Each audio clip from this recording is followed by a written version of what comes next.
Ladies and gentlemen, welcome back to Thrashers Paradise. Now, this guest you've seen before, hopefully, but you might have a hard time recognizing him without his iconic mask from Shredders of Metal 3 Drum Edition, or as I prefer to call it, the Battle of Bangers, because what else do you do behind the drum kit? That is true. We are joined with Alexis Von Kraven, who was a runner up, I do believe. You were eliminated, sadly, in the semifinals to Vito, I believe. That is correct.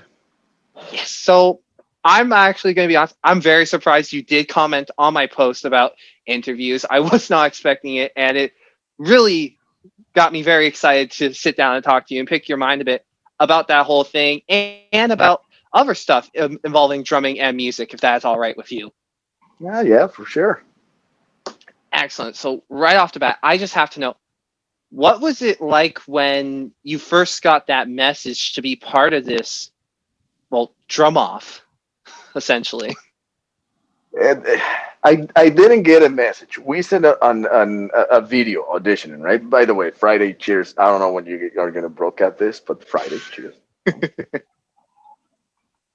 The way it happened, I follow Bangers, right, on their social Mm-hmm. media and whatnot, but I didn't see the promo that they were looking for drummers for this season, right? So oddly enough, a friend of mine from long time ago, I haven't seen him in probably 10 years. Used to play with him in a band, and suddenly he sends me a Facebook message, and he says, "You got to check this out." And I go and I click, and I'm like, "Oh shit!" All right, like yeah, for sure. So they were asking for a video, I guess a 3 minute video. I can't remember what it was, right? But it was something like that. And and I said, "Of course, I'm gonna do it, right?" So I filmed a short video with material that I had that I used for my clinics, and and of course you had the deadline, right? So I was checking who's auditioning, right? I had my guesses. I'm like, holy shit, who's gonna be there? Because I was very nervous. Mm-hmm. I usually hate competitions, right? There's a reason why, but I was like, I gotta do it, right? Because I know many drummers around here, but let's be realistic. There's a lot more that I probably don't know that are hidden, and whatever, right?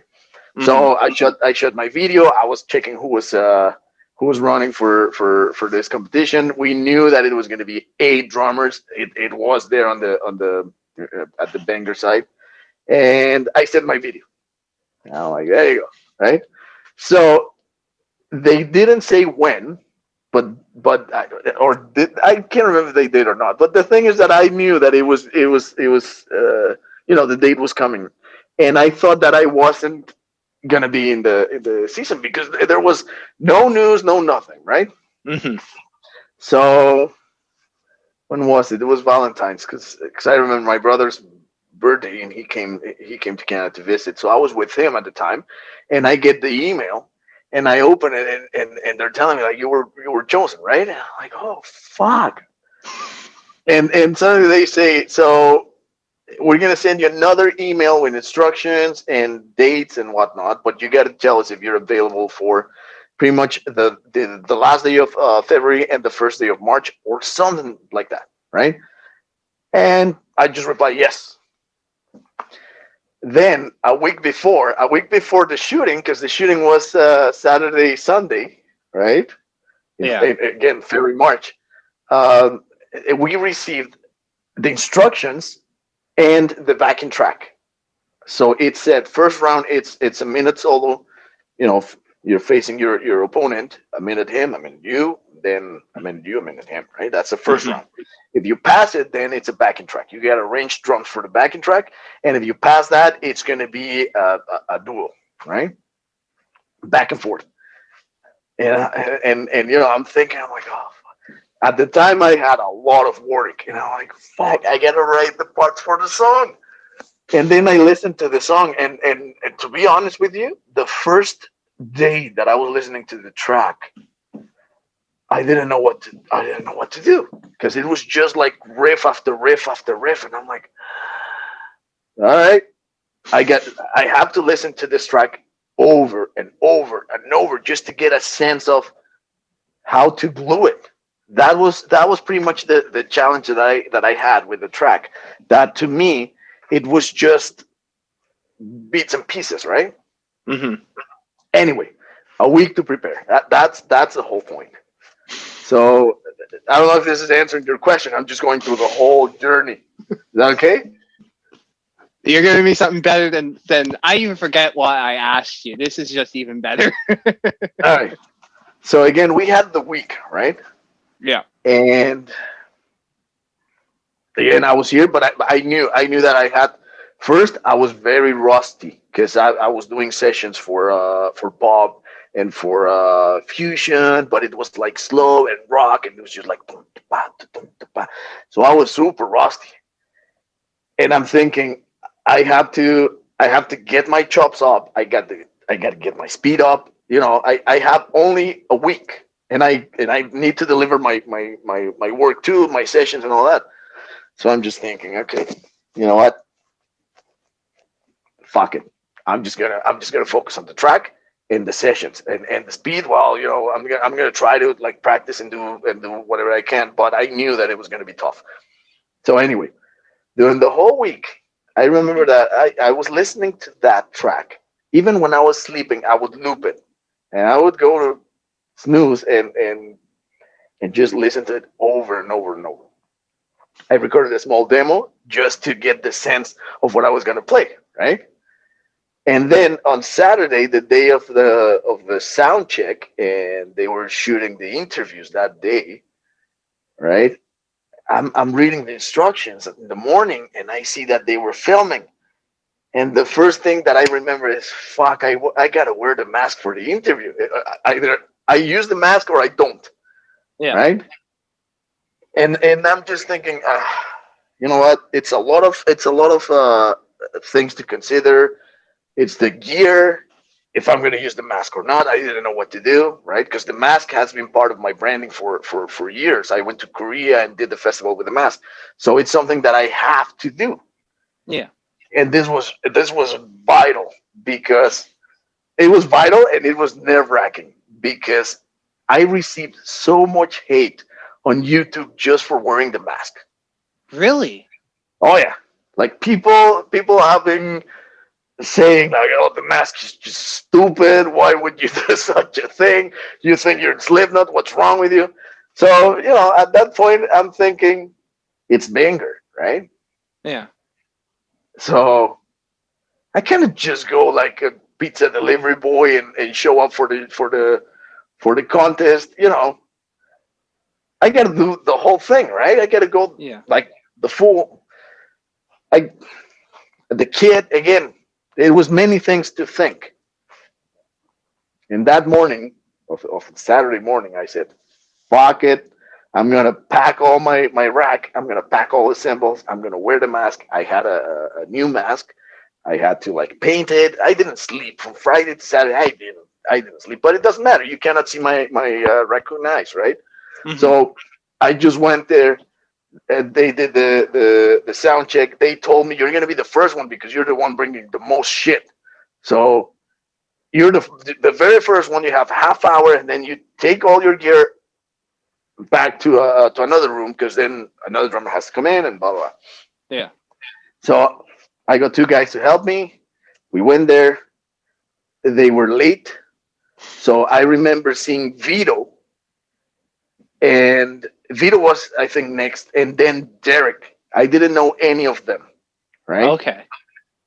I didn't know about them playing anything. They were not in my circle, right? Yeah. And you start seeing people, and then Mike arrived. Mike, I know him from like back in the day and whatnot.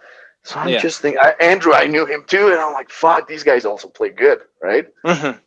Chris, I saw his video, so I knew about him, and I'm just thinking, this is gonna be like this is gonna be Yeah. good, right?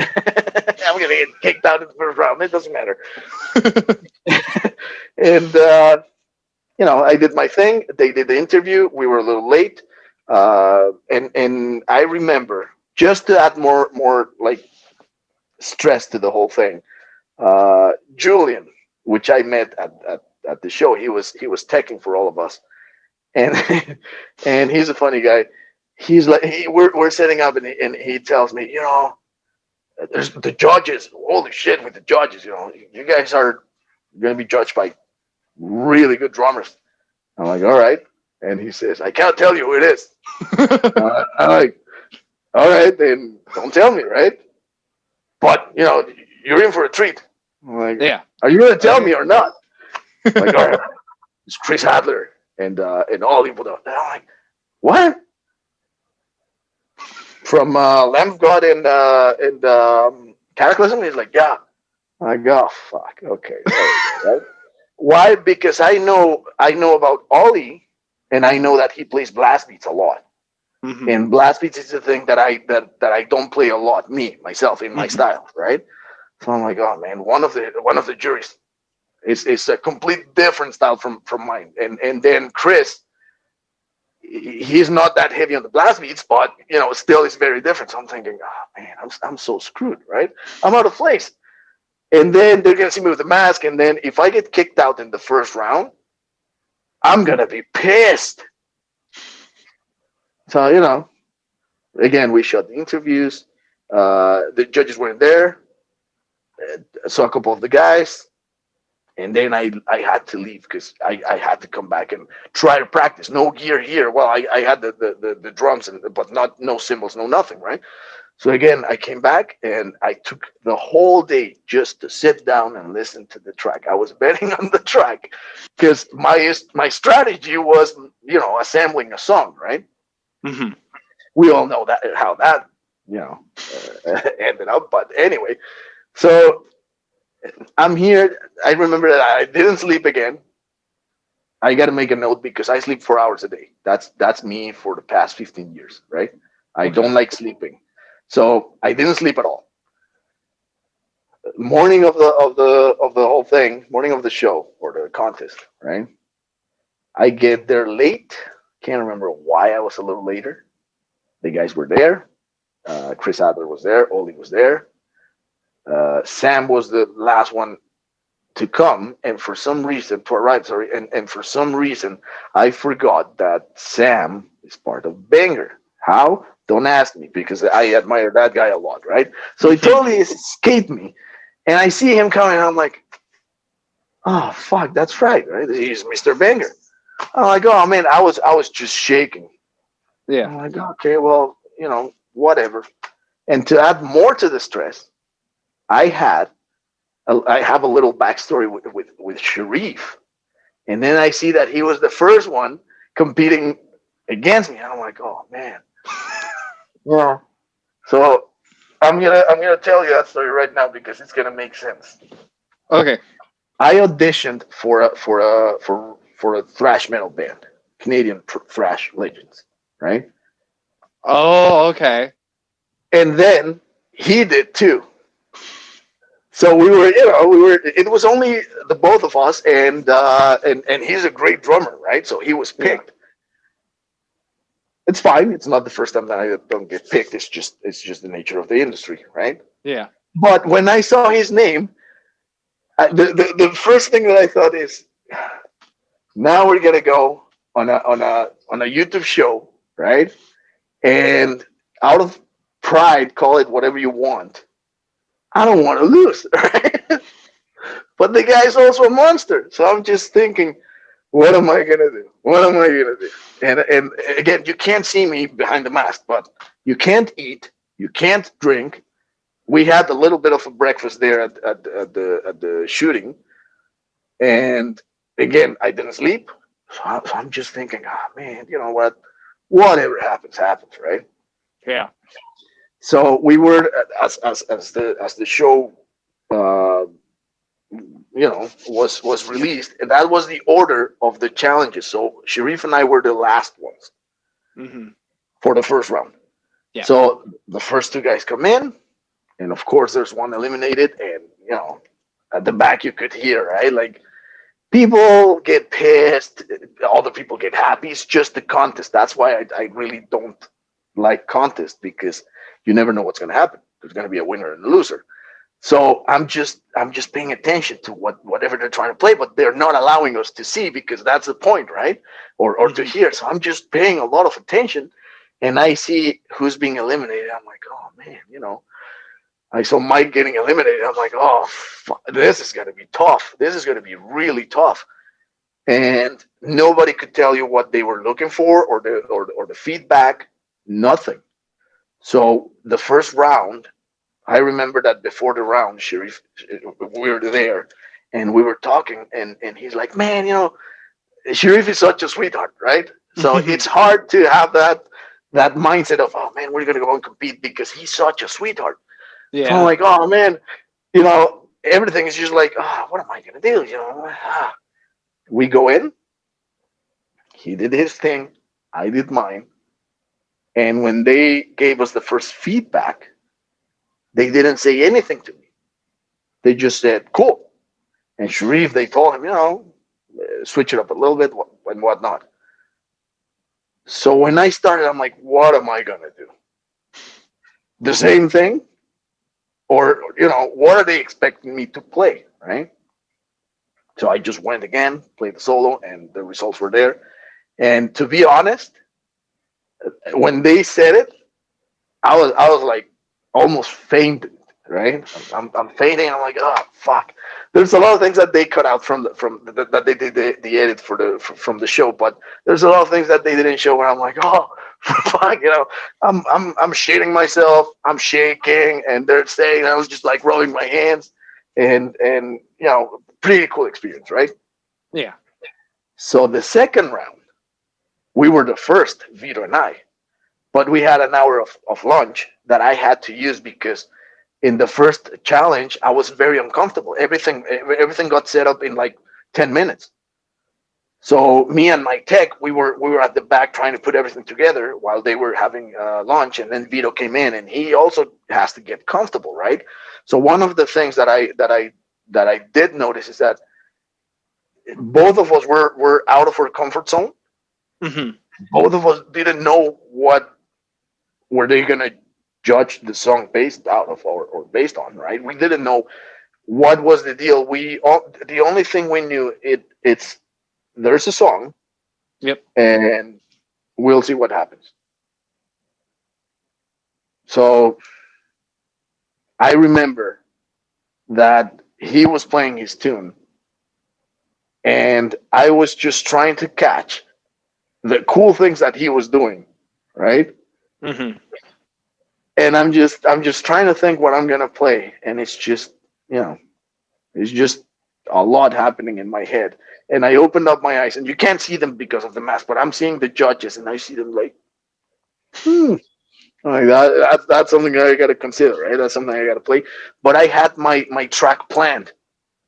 Everything was planned. So when it was my turn, I fuck up so many times in the track, and I could see their faces like, and then I saw Chris rocking, and I'm like, this is going good. This is not going good. Just whatever, right?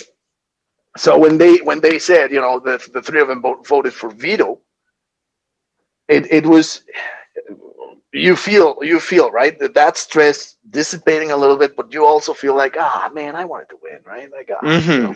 but everybody there was so good that you know in the end it doesn't really matter. It's more the experience of being there, right? That's what you Hmm. take.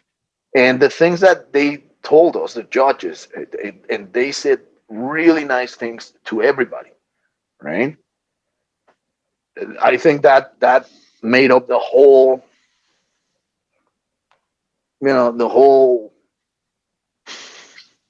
I don't know how to call it, right? But you get the idea, right? Everything Yeah. was worth it in the end. So that's as far as I could see. And then after you losing the challenge, you were allowed to be inside. So then I saw Derek and Andrew, and then I saw Vito and the finals, right? Yeah. But funny enough, the second round it was not gonna be Vito against me. That was decided in the when we were having lunch. It was gonna be Derek against me. Oh. Yeah, And I have the picture because I was trying to figure out who is this guy that I don't know. Yeah. What's his style? What is he gonna do? Right? And I didn't. It was either I set up my drums or I do my research on this guy. So I had to set up the drums. And then when I saw him play, I'm like, holy fuck. Yeah. Yeah. And then Andrew, I knew him, so I knew how he plays, right? But Yeah. again, you see them as like, damn, everybody's so good, Just cool. Really, a really cool experience. That is crazy though. So, and you weren't even giving any notice about this last minute switch up of going from Derek to Vito.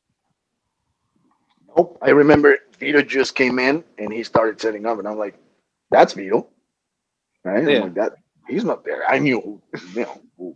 I'm like, okay. And I remember asking Julian, I'm like, Julian, what's happening? He's like, oh, you're going to get against him. All right. Well, who am I to say, hey, no, wait a second, right? So, you know, once the whole contest was over, and I came back to the studio and I could research them, you can see the approach of everybody, right? Mm-hmm. Once this was released, because again, I skipped the whole first part. I did see the finals and I did see Derek against Andrew, but it's pretty cool to research all of us and see the difference of thinking, of playing, of creating, right? Mm-hmm. So again, to me, the mask, it's not super hard to breathe because it's made to my face, right? It's a custom made mask that I made, so I can breathe. I cannot Mm-hmm. see very well, but it's more muscle memory. But again, you can't eat, you can drink, you sweat a lot, it stinks after a bit. I had it the whole day, right? And then in the end, Chris Adler is telling me, "Well, are you gonna take it off so we can take a picture?" I'm like, "No, you don't want me to take it off, right?" There's a reason why I wear the mask. I'm not the prettiest guy around, and that thing gives me another image, right? So Yeah. But no, I just gotta know, for you personally, after looking back, researching all the drummers and all that, out of all your other seven competitors, which one for you really kind of surprised you the most?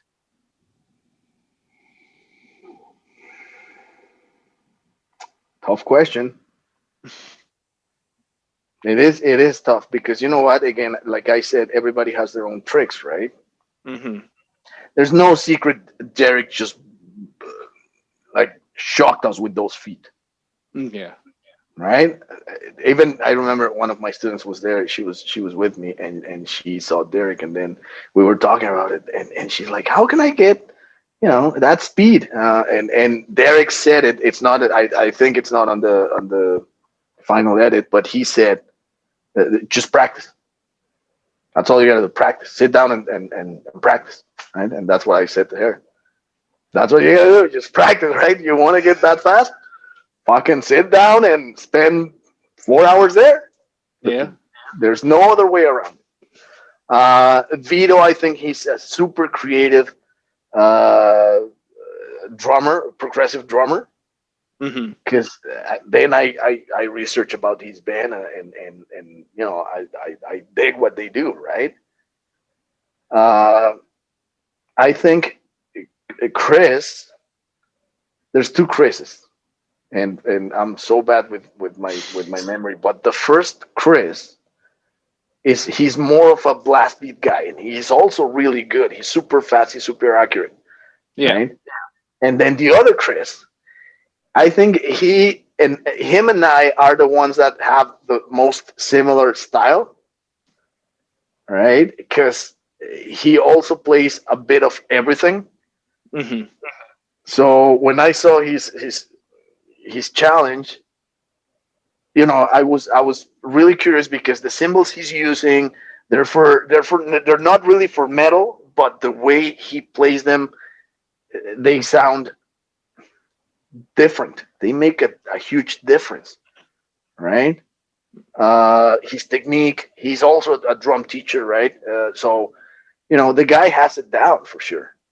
He's very clean. He's very tasty, right? Andrew, again, he's very creative. Who am I missing? Mike, I know Mike's a monster, right? He's super accurate for his style. So Chris, Mike, Derek, Vito, Sharif, he's a machine. He's just a fucking machine, man. When he was playing, I play hard, right? Yeah. I had my in-ears, and when he was playing, I'm like, oh, man, that's like, fuck it. That's bleeding into my in-ears, right? So Sharif is great, and then me, I don't even know why they picked me, but they did. So that was cool.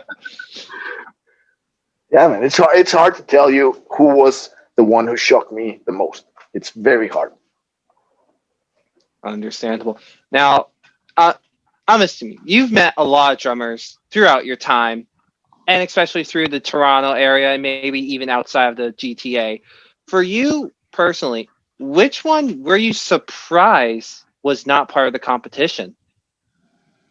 Well, JJ from Skullfist is one of them because he did submit the video for the competition, and I saw it. And I'm like, oh man, he's a friend of mine, right? So I was Mhm. very curious if I get to compete against him, it's gonna be it's gonna be something cool because I really like his style. I was surprised I didn't see, and maybe they did, but they didn't put the YouTube video like Shreds of Metal audition. Uh, there's a lot.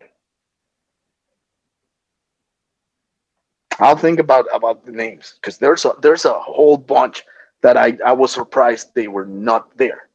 Mhm. Corey Hoffman. I think that's his. Oh, Hofing from Crimson Hoffing. Shadows. Thank you. Yeah. Yes. Again, sorry, Corey, if you see this, I'm sorry, man. I'm an idiot. But I was surprised that he wasn't there. Right? I was hoping for him to be there. Um, maybe they did submit it, but it's only 8. It's very tough, right? It's Hmm. super tough to pick. So I don't know. There's a whole bunch of drummers that you know they're great. One thing about Canada, I'm gonna tell you this, and this is true. You know, I wasn't born in Canada, right? I moved here later when I was 23. Okay. So to me, the whole Canadian scene was new. The language was new. The scene was new. Everything was new. I didn't know anybody here. So me coming from Mexico City, where you get like a ton of people there competing, right? And then you move here and you see the level of, you know, of commitment from people. There's something very curious happening, and I'm going to explain this from what I've heard, right? Hmm. So Mexico, really tough to get good gear, right? We get a lot of toys. Why? Because the spending money is different than here for musical equipment, right? So they bring the entry level instruments mostly, right? Very hard to get professional equipment back in the day. Now it's a little easier, but back when I moved, which was like 2009, very hard. I get here, and people here, very young people, can work and buy themselves good gear, professional gear, and they can dedicate a little bit more, and they can you have that freedom of actually being a professional musician in this part of the world, right? I have done tours in the States, and what I hear is, oh man, it's just that Canadians, they're so good because it's so tough to make it up there that they actually have to, like, put in the work. I come here and they tell me, oh man, it's just that Latino musicians, it's very hard, so they have to put in the work, right? Yeah. So the grass is greener everywhere else. And seeing that and realizing, just the differences of the variables in the industry, it's cool, and it gives you, to me, it gives me a lot of drive, right? To actually think and sit down and say, this is what I really want to do, and I'm just going to do it. I got nothing better to do in my life than playing, Hmm. right? So again, just the level of talent, not only in the world, but here in Toronto, is just like a melting pot of people getting discovered, right? We got Phil X in Bon Jovi. We had the Drover brothers in Megadeth. We have uh, I don't know. There's like a bunch of people. Again, I'm bad with names, but Toronto and specifically this part of Canada, it's like, a lot of good musicians are around, and big acts are looking to for here for that talent. So it's pretty cool to see it once you go out there. Was that your question? No, I think I just deviated a bunch, but I told you, man. I'm pretty sure you answered the question at some point during I during hope that. Ah, I don't care. Now, to my knowledge, I hope I'm not mistaken, but you are currently not part of a band right now. If if Mm, I am not mistaken. well, as a COVID situation, no, Okay. but no. Uh, I am what it's called a hired gun, right? Ah, okay. So my business is playing with bands as a hired gun. I'm part of them, but I'm not part of them, Okay. right? Again, that's my business. Oh, Uh, so you are just someone that is featured on the record? yeah, I'm part of the lineup, right? But Okay. I'm not the guy calling the shots. For example, in some bands I do get involved a little bit Oh. more. I do have my own projects where it's like my band. Um, it is tough because luckily I'm very busy, right? Hmm. Mostly I advertise metal because of the skull mask and all that. But I do sessions from. I don't do jazz just because I really really suck. But fusion jazz, Latin jazz, funk, pop, disco, top 40. I do all of that, right? But I don't put it out there, right? So yeah, part of a band. I could tell you the last album I released, which was Hollywood Monsters, and most people don't know it because it's music is divided by segments. We all know that. Yeah. Hollywood Monsters is an all-star band with people from that has been in Ozzy, Halloween, Megadeth, uh, the Michael Jackson. The list goes on and on. Right? It's very seasoned players, and for some reason, again, I'm there. Right? I don't know why. But Hollywood Monsters, the last album, Thriving on Chaos, which was released at the beginning of 2020.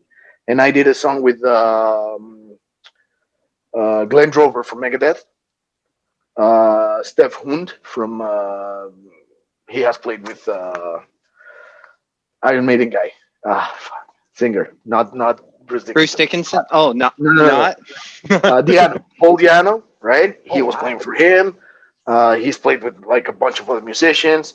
Uh, Ronnie Robson, which is a great bass player from Toronto. That again, they're in another cluster of age, right? Hmm. They're seasoned, right? And these guys, they got that part of the metal world dominated, which is great. And I got invited, so I did Hollywood Monsters. Heaven's Fire, I'm not with them anymore. They're Toronto boys. Moxie, which again, these are bands that probably you don't know, but Moxie was Canadian ACDC, Oh, okay. and ACDC opened for Moxie in '74 in the States, right? Okay. Uh, Boss Sherman Singer was going to be the replacement for ACDC's Bon Scott when he died, but many things happened, so he wasn't. So Moxie's a band that it's also great, but it's classic rock, right? Hmm. So that's why, again, you young people that are my age, but I had to get into the session world. You might not know it, but they're pretty cool bands, right? Hmm. Um, I got a band that I'm going to be releasing this year, Ice on Bricks. That's my project with a Venezuelan guitar player. It's a mix between Latin rock and metal. as if you were listening to Dream Theater meets Toto meets Santana meets, I don't know. It's like a bunch of meets Angra, right? Like it's just a bunch of things, right? But it sounded pretty cool.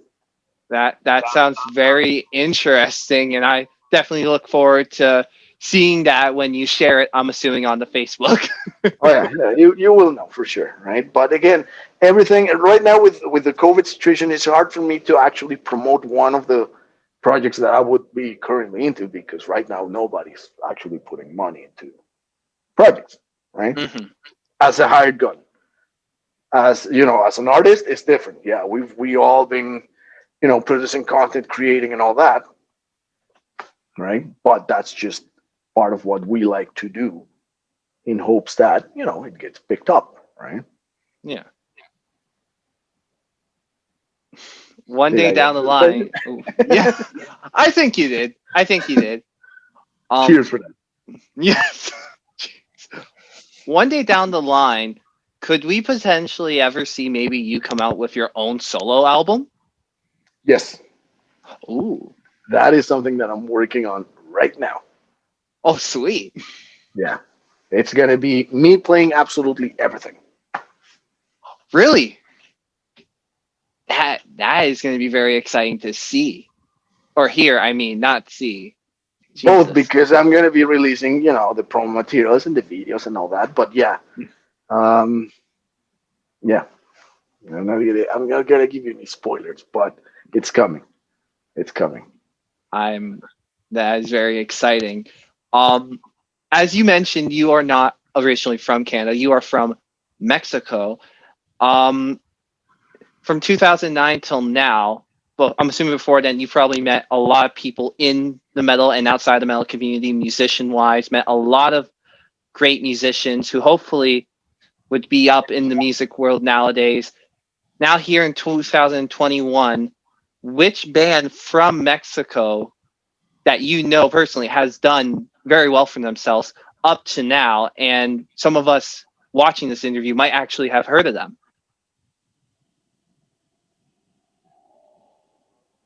Metal. or which, or outside of metal. Just Well, if we're talking about not actually metal, Santana, right? Everybody knows Santana, Carlos Santana. mhm. Um, El Nino, which part of them are Mexicans. You know El Nino? No. That's a band that I would recommend you guys to listen to. El Nino, Okay. they're from the San Diego area, but they have Mexican descent. Some of them are actually immigrants. They're great. Um, Del Barrio are another band that it's like a very hardcore, ballsy as fuck tunes, right? And they're from Mexico and Okay. they tour all over the world. They're living in Vaken. Um, oh shit, that's a good one, man. There's a bunch. Agora, it's another one. It's like power metal. They've been doing great. Fuck, why do I blank?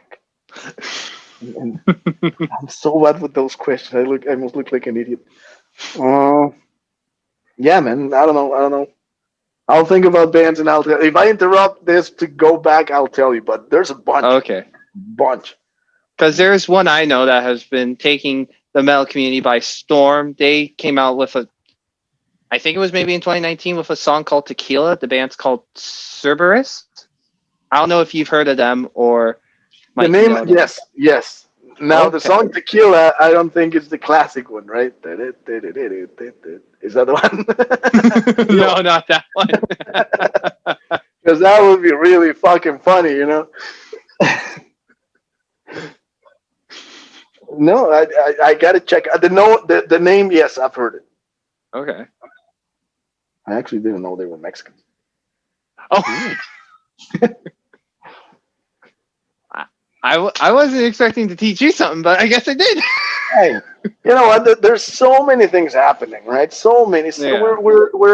we're surrounded by so much content that it's impossible to keep track on everything, Hmm. right? Especially because think about it. The I was going to say universal language, but that would be something ignorant to say. The world language is English, right? Especially for arts. If Hmm. you really want to expand your market, you got to release your album in English, right? Otherwise, your audience it's very small. And so you can hear a band that are from Nicaragua or they're from China singing in English, and if they put in the work, they sound just like a band from England or Canada or Australia or the States. So it's very, very hard, right?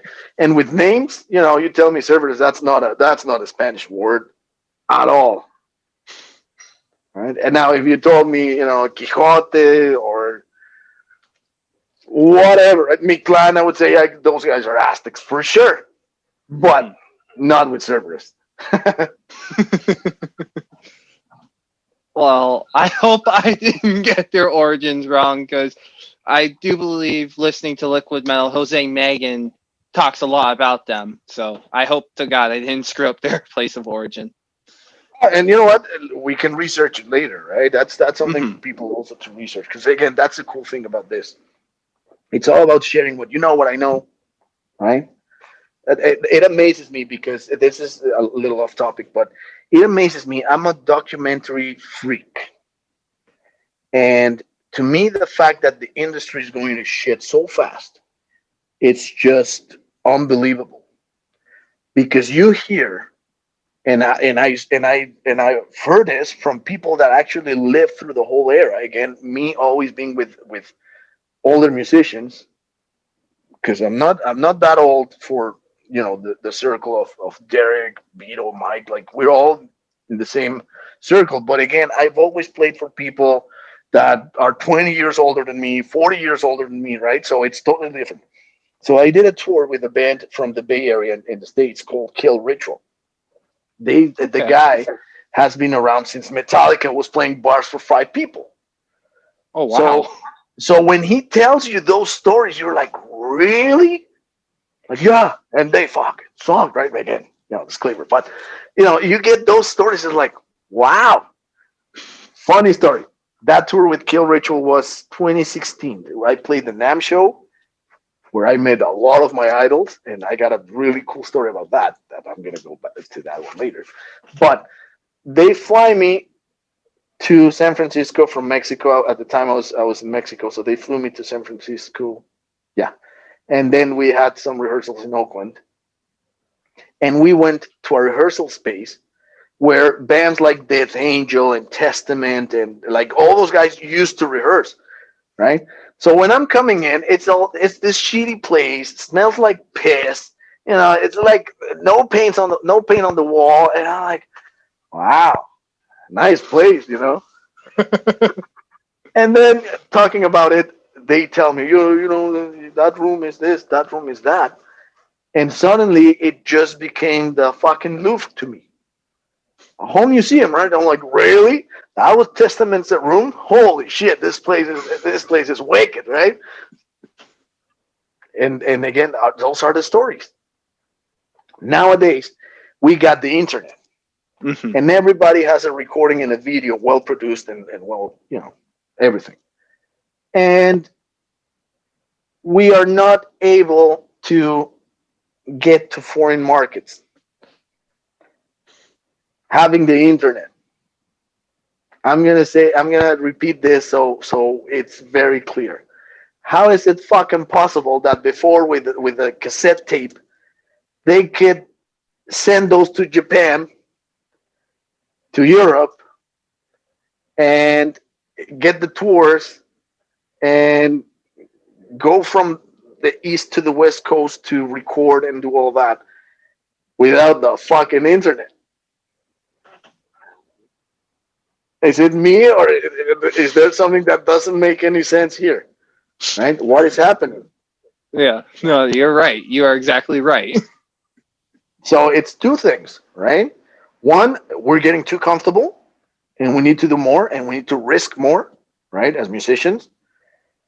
And that's why I moved here to Canada. I moved to play music, right? To me, I had I had my job and my office job. I was working for Mercedes Benz in the corporate.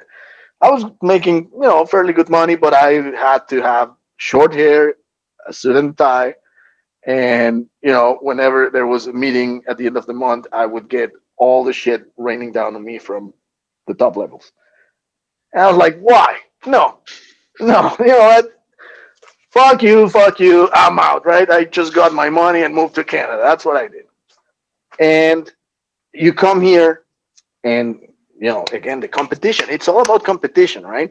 We were talking about just the banger competition. The life is just a competition all the time. And this is something that I have two sayings that were taught to me.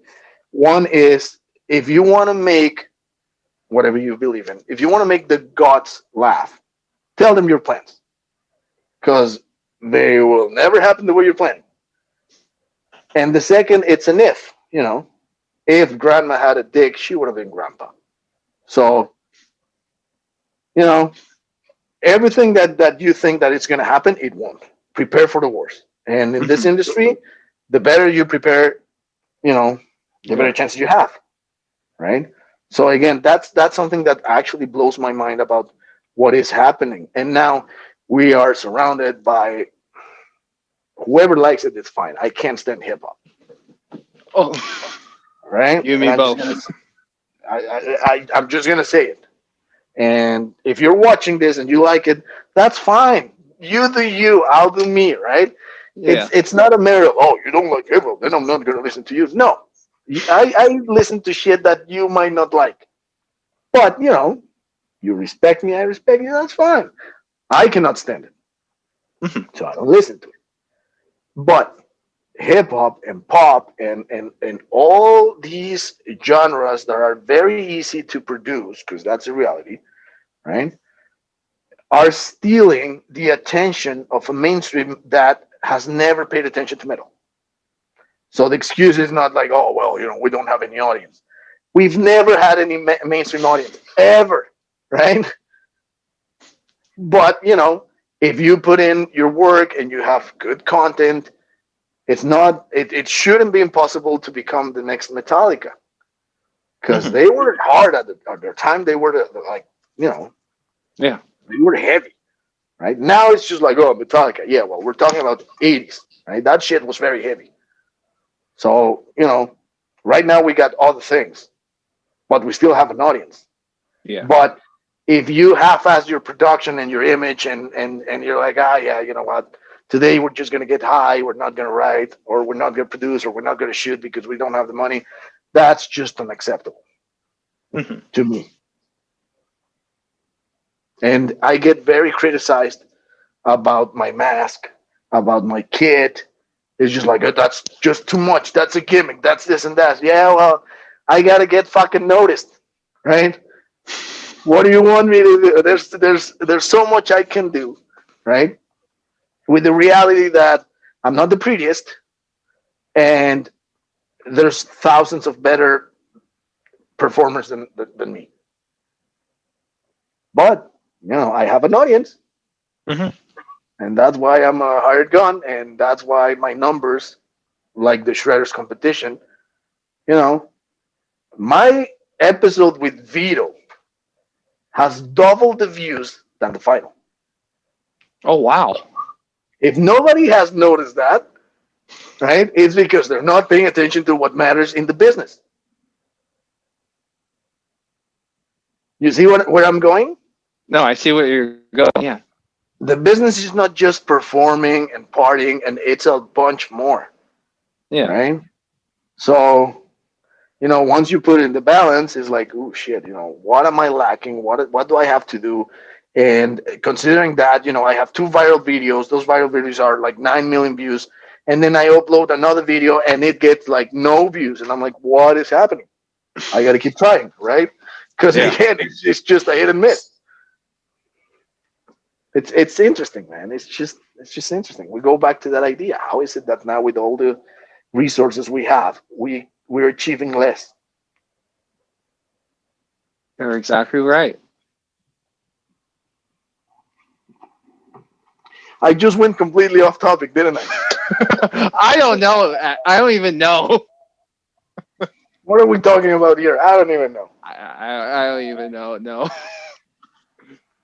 no. I am very curious about this next answer though. Now, as a drummer, you've probably been asked a bunch in your lifetime to play a bunch of different genres, whether it be a bunch of the subgenres in metal or even in your Latin roots of playing some stuff in that. For you, what have you found to be the most easiest drumming you've done?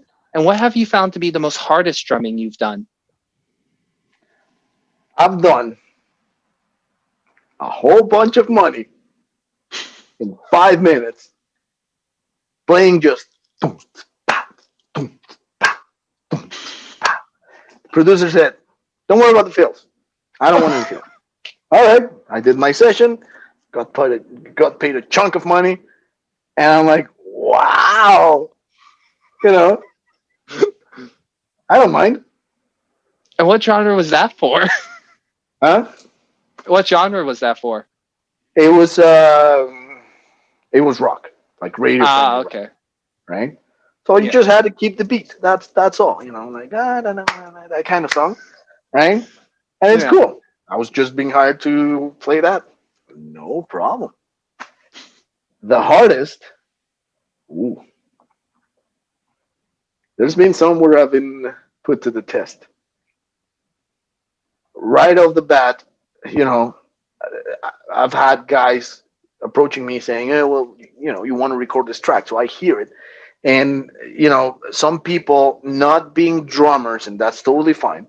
They have their demos, and they write the drum parts in like ridiculous speeds, right? And you just hear like, like I don't think I can play that, and I doubt that you're gonna get a guy who can play that. You can program it, but then live is gonna be Very tough, disappointing. right? And you know, those kind of sessions, I tell them, I, I can't. Mhm. I can write all the parts, but if you want that specifically, you know, I'm gonna end up with no fucking limbs. I can't do that. Yeah. Right? Pretty much is extreme metal. The ones Uh, that they come to me and something like that. And I'm not an extreme metal player. mhm. I am not. Right. Again, I think the best example of my playing is exactly the track from Shredders. I can play heavy. I can write parts that will go with the riffs that will enhance little sections here and there. But you see Derek and he's like, like yeah, you know what he plays. You see Vito's like, yeah, man, like what they play, right? Yeah. I'm actually very curious because I would have loved to see what the other guys prepared. It would be so interesting, right? You're right. Like just imagine whatever the two Chris's prepared being so different, or Mike or Sharif. Mhm. So yeah. But answering your question, easiest, just fucking 1, 2, 3, 4, 1, 2, 3, 4. That's it. Where's my money? I'm out, right? And Yeah. hardest is just like probably metal or jazz. Jazz is something that I don't claim to do because I Mhm. I don't, right? Um, I know my capabilities. Right. So jazz, no, that's I can practice it, I can fuck around with it, but I wouldn't actually say like, oh yeah, yeah, I play jazz. No, no, you don't. No, I don't.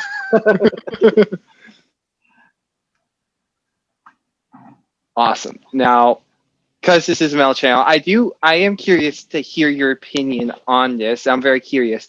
For you personally, who's the most underrated metal drummer?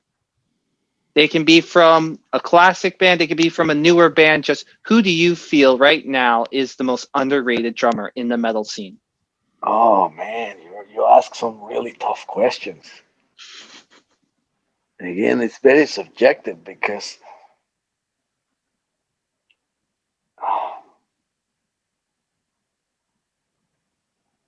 let's narrow it down to known drummers. Okay, yeah, let's do known drummers. 'Cause, yeah, Yeah, I think Gian Salone from Dragon Force, even though he's in Dragon Force, and yeah, you know why? Because he's a machine, right? And everybody Hmm. knows Dragon Force. But if I told you Gian Salone, you'd be like, "Who the fuck's that?" Yeah. Yeah.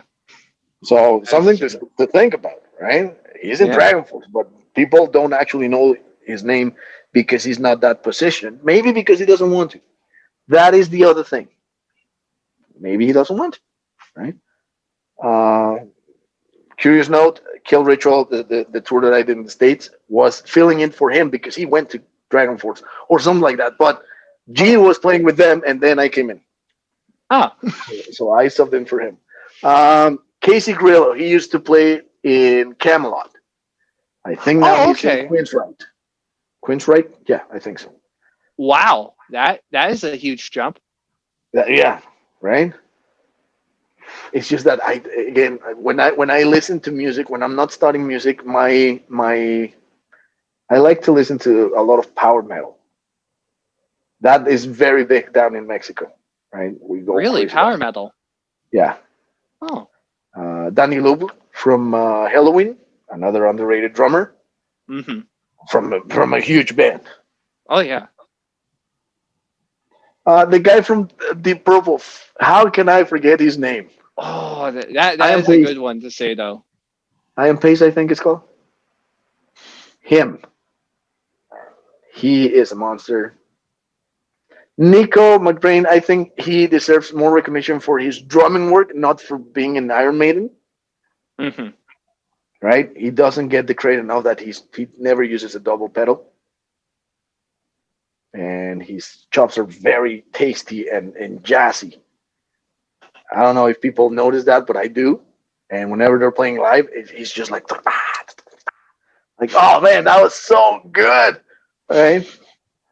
And I met him. I met him at the NAM, and that was the story I was going to tell you. When they flew me to do the NAM with Kill Ritual, they flew me to NAM to play one show, and then the tour was starting in the end of February. I got the poster here. That's what I'm saying.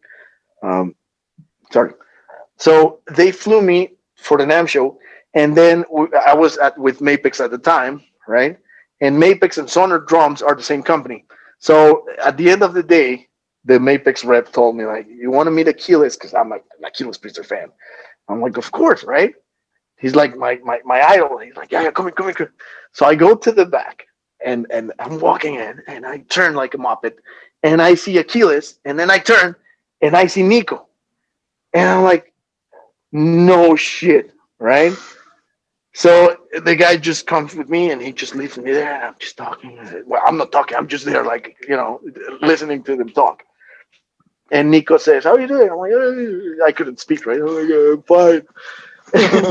and, and they were talking about just stuff, right? And suddenly, that night, I was playing the show that they flew me for. Uh-huh. And suddenly, Nico turns and he says, "So, where do you guys think we're going to have dinner tonight?" I'm like, "No, that's my show." Fuck. Well, I was this close to say I'm not gonna go to my show. I'm gonna hang out with Achilles and Nico, but I cannot do that. If you're a professional, you cannot do that, right? Yeah. And again, that is a story that I'm like, fuck, right? The picture I have with Nico was taken by Achilles. That is So awesome. yeah, it's just those kind of stories that are really cool, right? I think Hmm.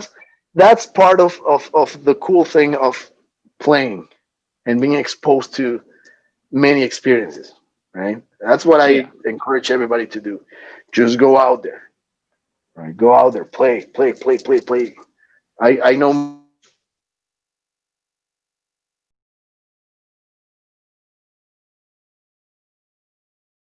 "All right, you're right. Everybody's the same." You're still sideways. You want me to turn my phone? Sure. Easy fix. Hey. Easy fix, right? Easy fix. Yes. Who There knew we go. technology could be that simple to fix? So simple and so complex at the same time. Cheers for that. All right. Cheers for that. I wasn't expecting that to happen. It just kind of just like it was just like what? I know, eh? But again, what can you do? Yeah. Part of the show. It's all rock and roll. What did Yes, I it's say at the all beginning? Plan for the worst. exactly. And thankfully, you you kept my Zoom number, so thank God. I'm a monkey for technology, man. I got to tell you that. That's why I'm a Oh drummer. yeah. No technology, everything acoustic. You just bash on things. hmm Okay, my dude. Well, I guess that was kind of a sign that maybe we should wrap this up because I honestly don't know how long we've been at this for. Now we're in something probably. Bro. Wow. But I do have to say, this has been a very entertaining opportunity to talk to you and chat with you about all your experiences and all this. And I have one last question to ask you that we do ask all of our first time appearing guests here on Thrashers Paradise. Who would win in the fight, Lemmy or God? Oh man, that's such an easy one.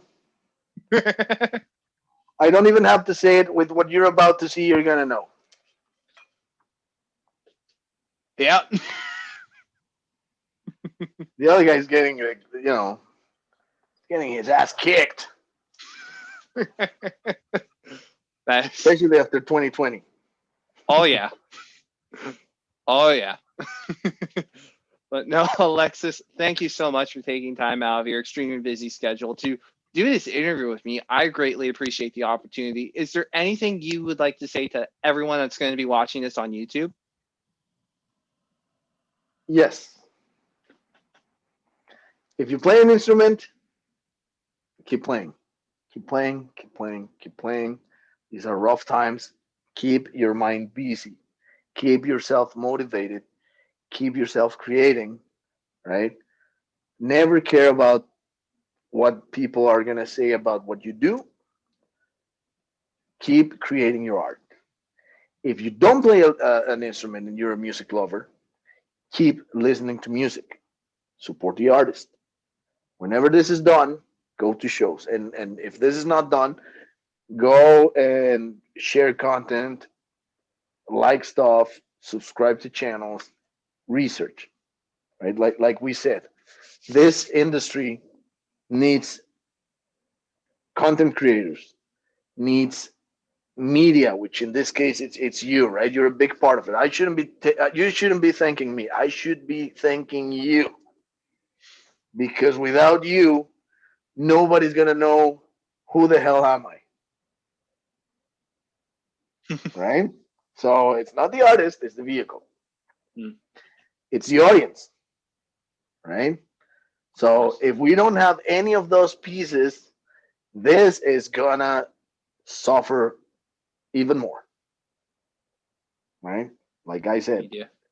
80s, the industry was making money in the 80s. We can still make money, right? We can still have quality products. We can still have quality music. But all of that needs our same economy to just keep moving, right?